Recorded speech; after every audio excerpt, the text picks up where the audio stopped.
በሁለት ሌሊት ብቻ ከ178 ወደ 152 የአሜሪካን ዶላር ገብቷል። ወርቅ ወይስ ንብረት? ኢንቨስት ማድረግ ያለብን ወርቅ ላይ ነው ወይስ ቋሚ የሆነ ፕሮፐርቲ ወይ ንብረት ላይ ሲል ያው ለረጅም ዓመት ይሄ ክርክር ሲቀጥል ኖረዋል። ባለፈው ሳምንት ግን ይሄ ክርክር ኦልሞስት አንድ ወደ ማሸነፍ እየሄደ ይመስላል።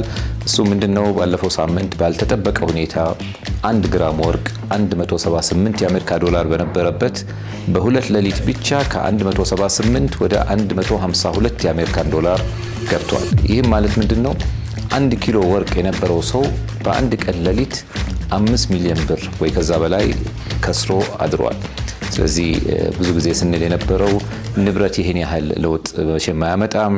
ስለዚህ ወደፊት ኢንቨስት ማድረግ የምትፈልጉ ሰዎች ከወርቅ የበለጠ ንብረት እንደሆነ ሁሌ ስንመክር ቆይተናል። ስለዚህ የወደፊት ኢንቨስትመንት ፕላናችሁን ወደ ንብረት ብታደርጉት አትሊስት ራሳችሁን ከልብ ድካም ትጠብቃላችሁ ብዬ እገምታለሁ።